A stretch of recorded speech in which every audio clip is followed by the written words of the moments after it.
Welcome back to Intersection, a program of KBIA and the Reynolds Journalism Institute. I'm Ryan Famulner, and today we're talking about the opportunities and challenges for youth music education in mid-Missouri. Joining us in studio today for the conversation, Kirk Trevor is the maestro of the Missouri Symphony Society. James Melton is the coordinator of the Fine Arts Department for Columbia Public Schools, and Greg Hausman is the director of the Columbia Academy of Music. And for you and our audience, what do you think the benefits are for children to be exposed to classical music or to learn to play an instrument? Share your thoughts. Give us a call at 573-882-8925 or email intersection@kbia.org. You could also tweet us at IntersectKBIA or join our online chat. So, Kirk, I interrupted you right in the middle of a thought about how for 30 years we've seen this threat. We've seen right? a slight decline in the number of school applied teachers in elementary school. And I think the symphony orchestra, certainly the symphony community, understood there was a need for us to become involved, not just as a place where children came to listen to us, but to become proactively involved in the schools. And so a lot of programs have happened where symphony orchestras have been taking their players into schools in small groups and not doing peripatetic teaching, but perhaps inspiring kids to want to ask the question, how do I study and where do I? And of course, symphonies have major ways in which they go after funding to help them with new initiatives. And in Knoxville, we had a new initiative, which was exactly this. We hired a number of young new string players into the symphony orchestra, and half of their job was to go into the schools and help with instrumental teaching, and half was to play for the symphony. Here in Columbia, we have the conservatory, which we started in 2007, which is a program that is obviously geared to students that either have been taking lessons already, especially in the string area, through a very large Suzuki program, or through some of our sister schools that have been very supportive, like Gentry Middle, with the band programs, and have created a program that now has 183 students in choir and 2 orchestras. And the reason I bring that up is so that parents know that even if their child doesn't have the opportunity to learn an instrument in elementary school, a stringed instrument, for example, the conservatory or the symphony can help all types. There are lots of financial ways in which we can make it possible for all children. We have the same saying: we don't want any child to be left behind from being able to learn an instrument. And we keep using this word classical because it seems like that's the place where most instruments start, with the classical. But again, I want to say that we're supporters of all kinds of music, whether it's rock, pop, movie, opera. Music is music. It's the same brain function that's being used to absorb a symphony by Beethoven as it is to absorb a pop song by whoever, by Lady Gaga. I mean, I had the conservatory orchestra playing a Lady Gaga tune last year because I thought it was important that they play music that is relevant to them. And so the conservatory offers this program through the symphony. And so what I'm hearing too, though, is that this is a group that has decided this is something that's important, and it's a kind of a passion project, right? Kind of to fill in a need that maybe isn't being, that is maybe falling to the wayside elsewhere. Because as we were talking about before the break, I mean, if you're not going to see a resultant test score, which is where money has to go when you're talking about education right now, it's a little more difficult to have this funding coming from the regular sources, right? I mean, you kind of have to have someone step up. I mean, that's not necessarily it's not necessarily a Columbia problem, right? That's where you end up with people like us who are, musicians or music appreciators or actually in the business of it. We kind of have to be the lobbyists, as it were, for these sorts of things. I mean, the incoming superintendent was on this show just a couple of months ago with a laundry list of things to worry about, and very few of those had anything to do with fine arts specifically, right? Right. So the people that are already really interested in fine arts have to sort of remind people how important that is sometimes, I think, a little bit. And I think what's important is that public school in particular, although we have great private institutions as well that do great music education, thinking of CIS and Emily Edgington and other people that are doing fabulous things around town, they can only take music education so far. And then there has to be supplemental resources and access to community arts events that bring bring that fabric to life, and also take us into those areas where we want to specialize or where we have more interest. If I'm more interested in pop or rock and those types of things, I might head towards a Palin Music or a Columbia Academy of Music, where I might have access to artists that do that. The same with the Missouri Symphony Society. And I sort of see our job a lot of times as being the opportunity that opens the window, that gives a view of what can I access. My biggest fear in life, at least in Missouri, is that where I don't think we're there yet, but if we don't have people that are doing strong advocacy like Kirk and Greg, and just community members in general, to answer the caller question before, contacting board members, contacting teachers and principals, administrators, and telling them how much they value what is there, ultimately the supplemental will begin to supplant what's going on in the classroom. And we don't want that to happen, because we need both in tandem to build adults that are, musicians for life is kind of my goal. You can see yourself musician whether you're amateur, the casual academic who just is passively taking in the concert material, or the pro or the semi-pro that goes out there because you had this education all the way along the way. And if we ever lose any of that, that's where I get worried, is where the supplemental begins to supplant what's going on, because people think that's enough, and it isn't. If you're really going to have a quality experience, you need both. I would agree with that pretty much wholeheartedly. I mean, you can see that easily in any students that would come in to take private lessons. If they're in a music program at school, they're the students generally that are going to excel, because they have, more than one resource to learn from, for one thing. That's a big thing. Just learning every single thing about music from one single person will leave you very limited. Sure. So having that experience on both ends, I think, is really important for increasing your abilities as a musician. And it's a question of opportunities, isn't it? I mean, as James said, if we have X number of students in our elementary schools, it's important that we allow all 100% of them to have the exposure, whether it's through the school's own programs or outside resources that can come and bring them in. I mean, that's the difference between here and Europe. Obviously, growing up in Europe as I did, where state funding and still today, the state take care of most of the arts programs and bringing into the schools, and it's there. Whether we agree politically or not, whether government should have a role to play in arts funding, I don't think that's here nor there, to be honest. I think that between the system that we live in today in the United States, the symphonies and the advocates will supplement what is and is not there in the schools to try and give the best opportunities for all children.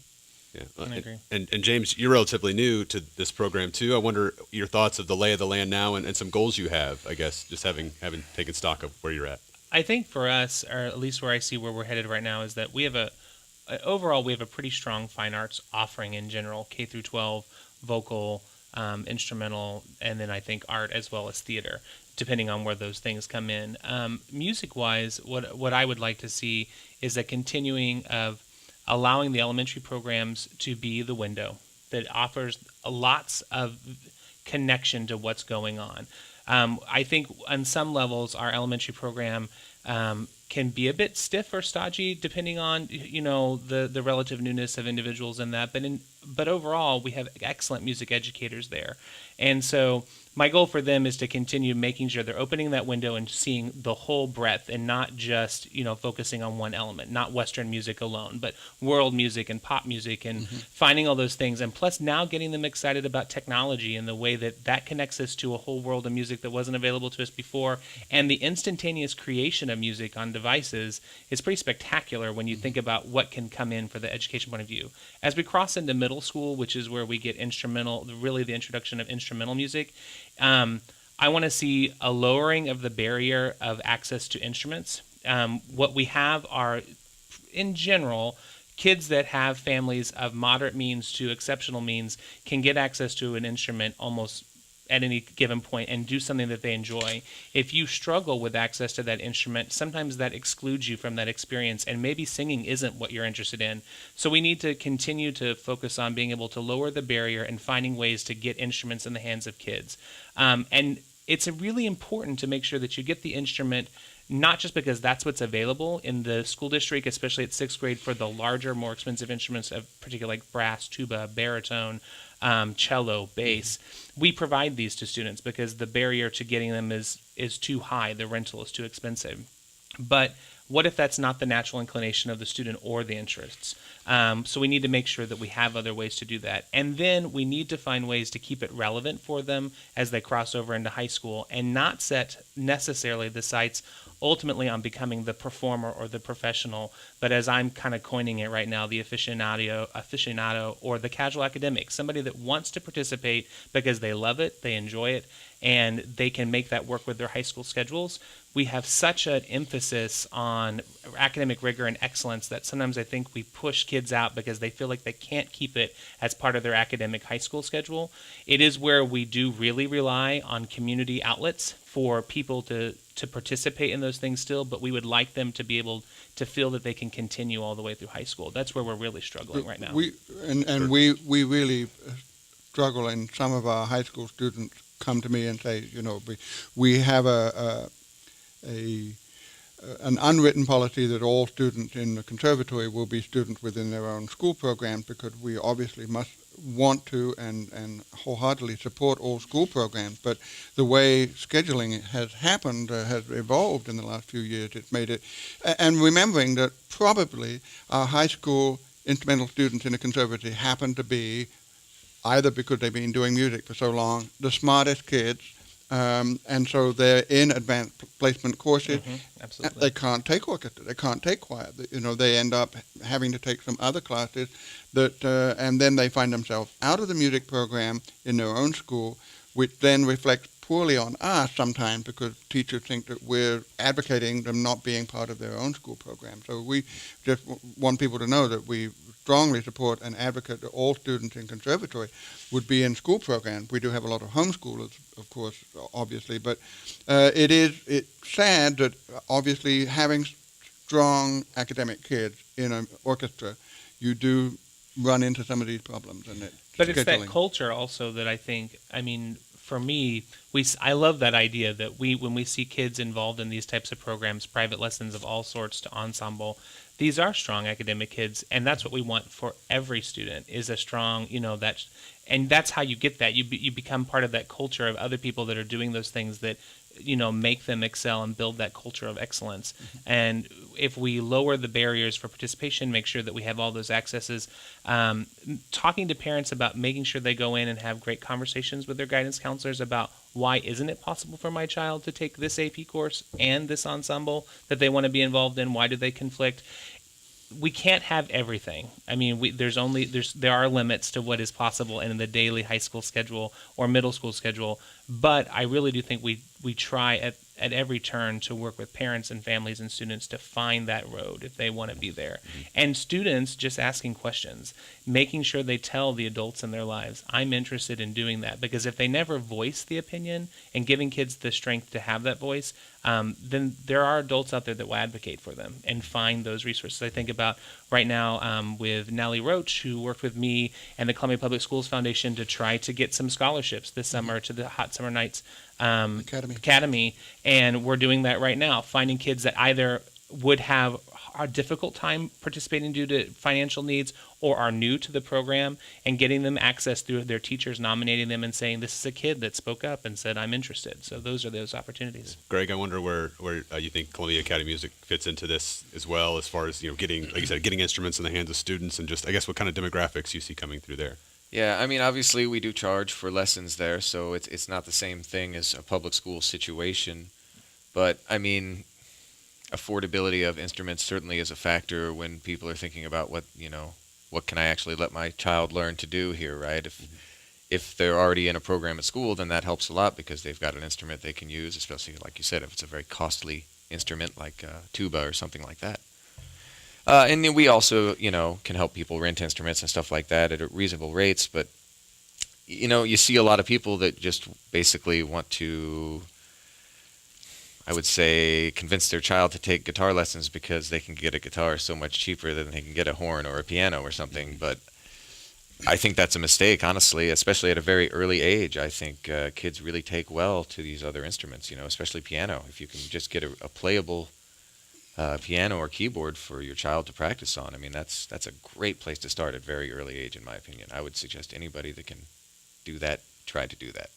And even if it's not piano in home, I think about a student that I knew early on that didn't have access to an instrument in the house, and we worked out a situation where practice happened at school in the mornings, or they also took advantage of religious institutions around town that have those instruments and have the doors open for them to come and practice.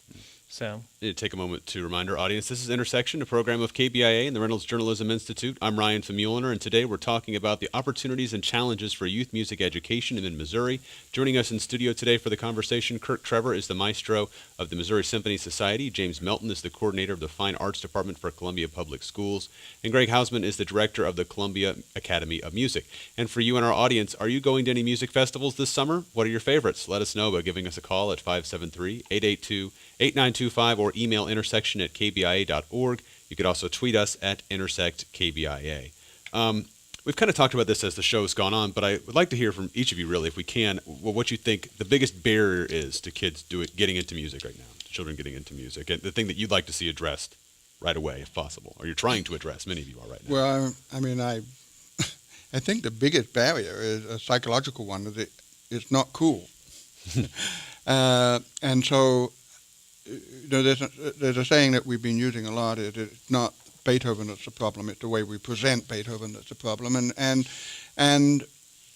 I think that once we start to present it in a manner that makes it a little more accessible and cool for kids to not feel that playing an instrument is a nerdy thing to do, then I think, that's obviously going to be a long-term change in cultural thinking.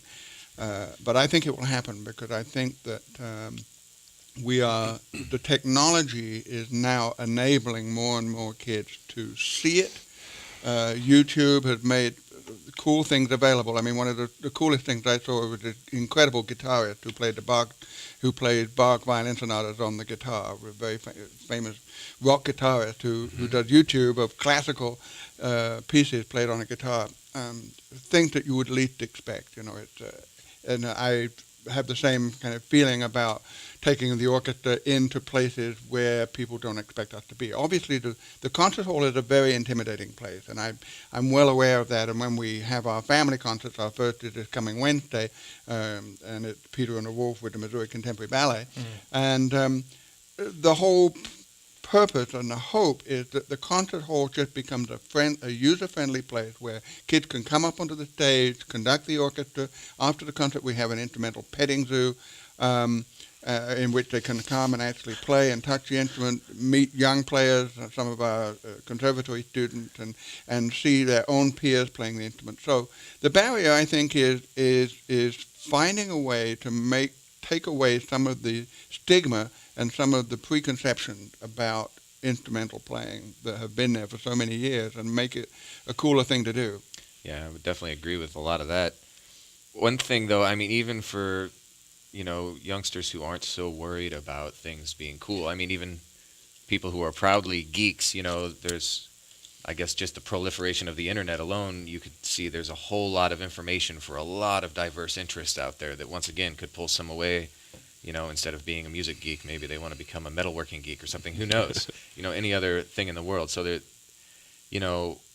we're also bombarded with a lot of media. I see a lot of people with young children. They kind of, I've seen a lot of toddlers with much nicer tablets than I've ever been able to afford and use. Basically, just sitting there playing video games on them. And I found at a pretty early age that the same sort of reward in your brain that you feel when you successfully play well at an instrument, or you achieve a goal that you're basically trying to do when you're taking lessons or learning at school, you get that same charge of excitement in your brain that you would when you are winning at a video game.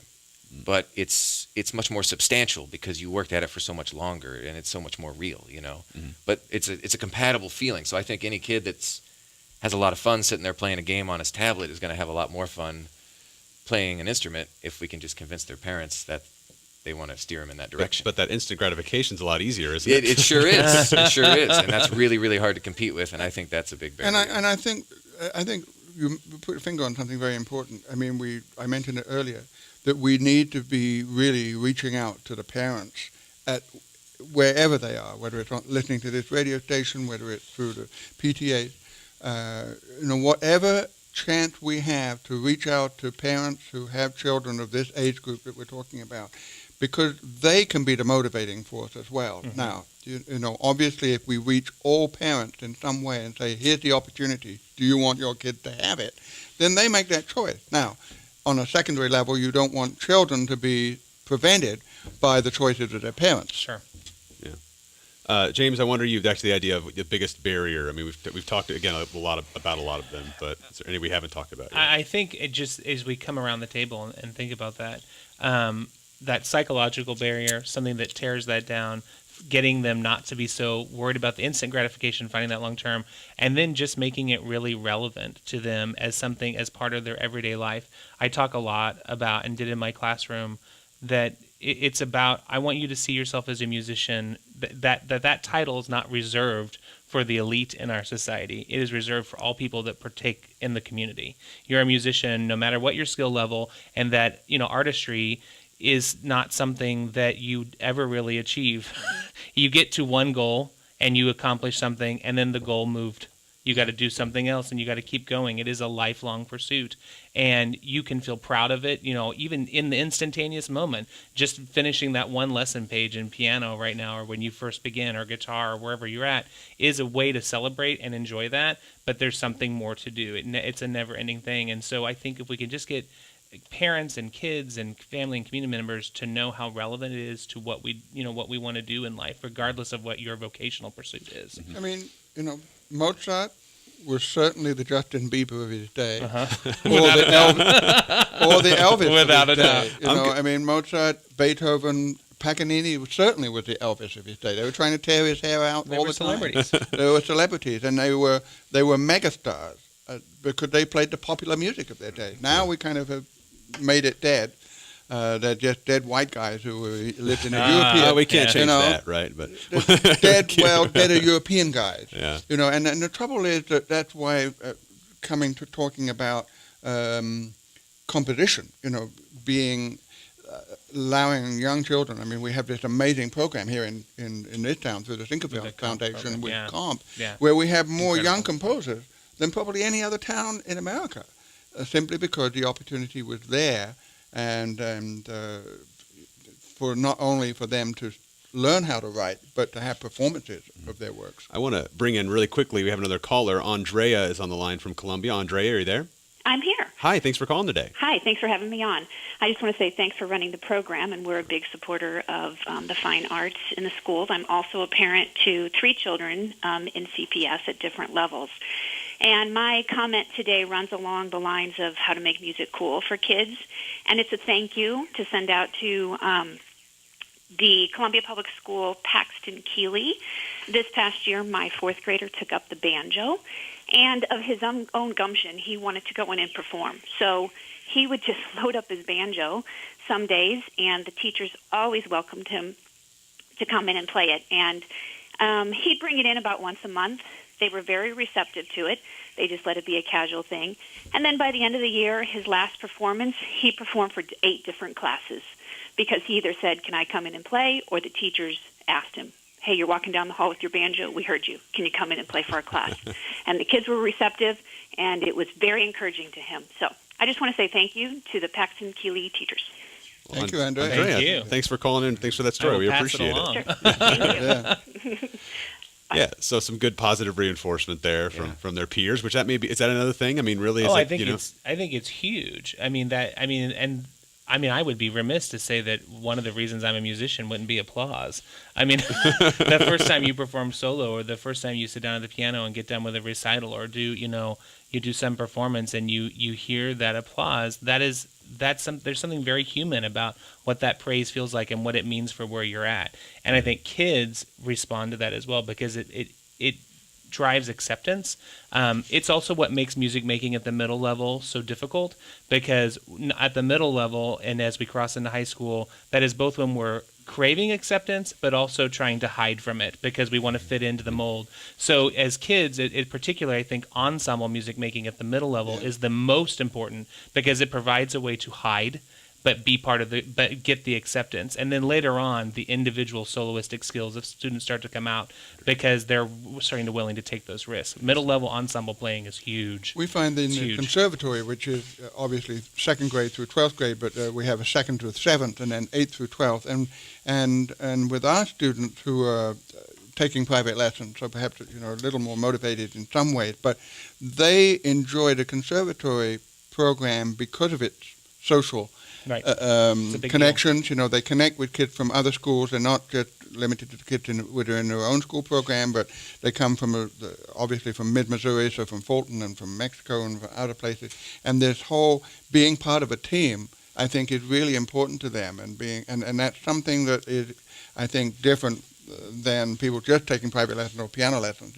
If there are people out there with kids who play a orchestral instrument, then joining an orchestra program, I think, is vital to enhancing and just kind of motivating a lot of kids. They want to come on Monday, to learn about the music and have fun and enjoy the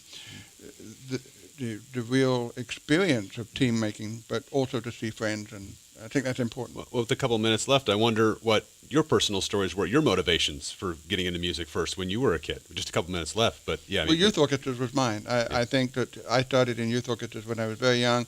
They were vital to my life because A, they were very good, but B, because there was a sense of playing the great masterworks, but not being limited to it, and meeting other friends and other great musicians and being inspired by other musicians. I think that's one of the great things about programs, that we keep thinking that the only thing that can inspire a young musician is somebody who's 55 and, has a famous name.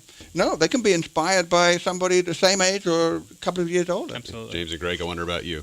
What got you into it? Sure, I definitely got to be in school band at a fairly early age in a school I went to in St. Louis, but there was a program when I was actually, I want to say 5th or 6th grade, that was very similar to what they have here, what you might have heard called the Blues in the Schools program, not to get away from classical music, but there was a blues artist that came to our music class and in my elementary school and basically just showed us what is essentially a very simple formula for the blues, basically 3 musical sentences and how they're supposed to go together. And just that simple structure and all the different ways that you could think of to, experiment with that. It was like when you first learn how a haiku, how to do a haiku. Mm-hmm. It's like, oh man, okay, I know the syllables now. Yes, exactly. I'm going to come up with a bunch of formulas and I'm going to do it. And it's like all the kids in that class that day were just, okay, I'm going to do this. I'm going to make the blues. You do the first line and then you say that line again and you have the third line. It's just like,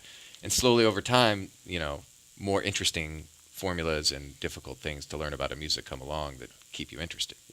Eventually, you may be tired of James, blues. you almost ran you out of time. Well, I think public television was my access to that as a kid. And I remember telling my junior high students, I said, when I grew up, I wanted to be a singing chef because I watched a lot of cooking shows on public access and could see orchestras and operas and all sorts of public concerts. So it started as a humorous thing and then became a skill set. All right. Well, that is all the time we have for today's Intersection. Thanks to our guests, Kirk Trevor, the maestro of the Missouri Symphony Society, James Melton, the coordinator of the Fine Arts Department for Columbia Public Schools, and Greg Hausman, the director of the Columbia Academy of Music.